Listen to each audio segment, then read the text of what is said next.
तो रणवीर, उत्तर प्रदेश की कुछ सीटें भी अनाउंस हुई हैं। साथ ही साथ जनरल वीके सिंह जो हैं, उन्होंने कहा है कि वह चुनाव नहीं लड़ेंगे। शायद उनको, जैसे हम विकास से पूछ रहे थे, पहले बता दिया गया था कि इस बार उनका टिकट कटने वाला है। वरुण गांधी को टिकट नहीं दिया गया है।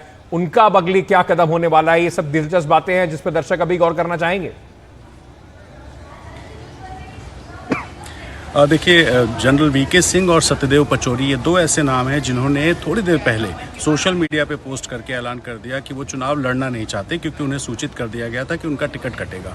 अतुल गर्ग योगी सरकार में स्वास्थ्य राज्य मंत्री थे 2017 से 22 तक, उनको गाजियाबाद से टिकट मिला है। वहीं सबसे चर्चित नामों में बात करें तो अरुण गोविल, जिनको भगवान राम के तौर पर देखा जाता है, क्योंकि रामायण सीरियल में वो कैरेक्टर प्ले कर चुके हैं भगवान राम का, वो मेरठ सीट से चुनाव लड़ेंगे। मेनका गांधी को फिर से सुल्तानपुर से उतारा गया है, लेकिन उनके बेटे वरुण गांधी का टिकट पीलीभीत से काट के यूपी सरकार के मंत्री जितिन प्रसाद को लोकसभा का चुनाव लड़ाया जाएगा।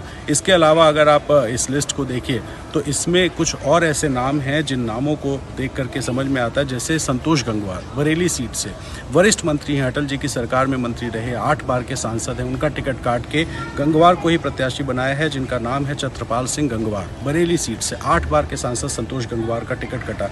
अब अलीगढ़ से अपना सीट बचाने में सतीश गौतम कामयाब हुए, लेकिन इसमें कुंवर सर्वेश सिंह मुरादाबाद, चूंकि बीजेपी हार गई थी, वहां बीजेपी को अब एक प्रत्याशी बदलना था, इसलिए इस बार कुंवर सर्वेश सिंह को मौका मिला है। सहारनपुर से इमरान मसूद के सामने होंगे राघव लखनपाल।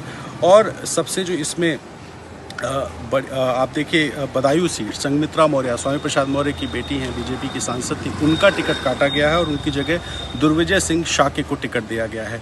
तो ये जो 13 लिस्ट आई है, इसमें बीजेपी ने अब 51 + 13 यानी 64 प्रत्याशियों के नामों की घोषणा कर दी। 80 में बीजेपी को 75 सीटों पर चुनाव लड़ना है। 11 प्रत्याशी अभी भी बाकी हैं, और वो जो 11 प्रत्याशी हैं वो कौन होंगे, ये बेहद रोचक इसलिए हो जाता है क्योंकि अभी भी कैसरगंज सीट से प्रत्याशी का ऐलान नहीं हुआ है, यानी ब्रजभूषण शरण सिंह वो नाम है जिसके नाम को लेकर के बीजेपी अभी भी वहां से प्रत्याशी नहीं तय कर पाई है। प्रयागराज सीट से भारतीय जनता पार्टी का प्रत्याशी कौन होगा, इसको लेकर के भी काफ़ी नज़र होगी। तो 11 ऐसी सीटें जिस पे अभी भी नाम का ऐलान होना बाकी, 5 सीटें बीजेपी ने सहयोगियों को दी, 75 सीटों पर बीजेपी खुद लड़ेगी और 64 पर नामों का ऐलान हो गया। तो बड़ी बात, वरुण गांधी का टिकट काटा गया है पीलीभीत से, और यूपी सरकार के मंत्री जितिन प्रसाद वहाँ से प्रत्याशी होंगे, और इसकी जानकारी एनडीटीवी ने पहले ही दे दी थी। इसके अलावा कुंवर सर्वेश सिंह के नाम का भी जो ऐलान अभी हुआ है, इसकी जानकारी एनडीटीवी ने पहले दी थी।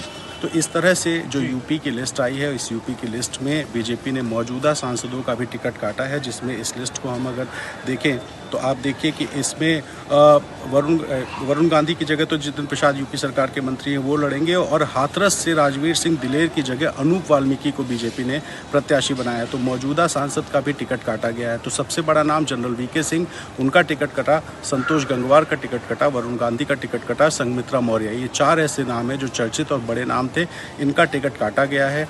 इसके अलावा जो मेनका गांधी हैं, उनका टिकट बच गया, क्योंकि कयास ये लग रहे थे कि शायद वरुण और मेनका दोनों के टिकट कट सकते हैं। और अभी भी जो सबसे बड़ा सस्पेंस है वो कैसरगंज सीट पे है, क्योंकि ब्रजभूषण शरण सिंह लंबे समय तक विवादों में रहे, और विवादों में रहने के बाद ब्रजभूषण शरण सिंह अभी भी ये दावा कर रहे हैं कि उनका टिकट नहीं कटेगा। वो अपने समर्थकों, कार्यकर्ताओं के बीच घूम कर ये कह रहे हैं कि उनको टिकट मिलेगा। लेकिन पहली सूची जब आई, जिसमें यूपी के 51 नामों का ऐलान हुआ, तब भी ब्रजभूषण शरण सिंह के नाम का ऐलान नहीं हुआ, और अब जो 13 प्रत्याशियों की सूची आई है, उसमें भी कैसरगंज सीट पर प्रत्याशी की घोषणा नहीं की गई है। यानी अभी भी बीजेपी में एक असमंजस कैसरगंज को लेकर है। जी, बहुत बहुत शुक्रिया हमारे साथ जुड़ने के लिए रणवीर, और इस जानकारी को हमारे दर्शकों के साथ साझा करने के लिए।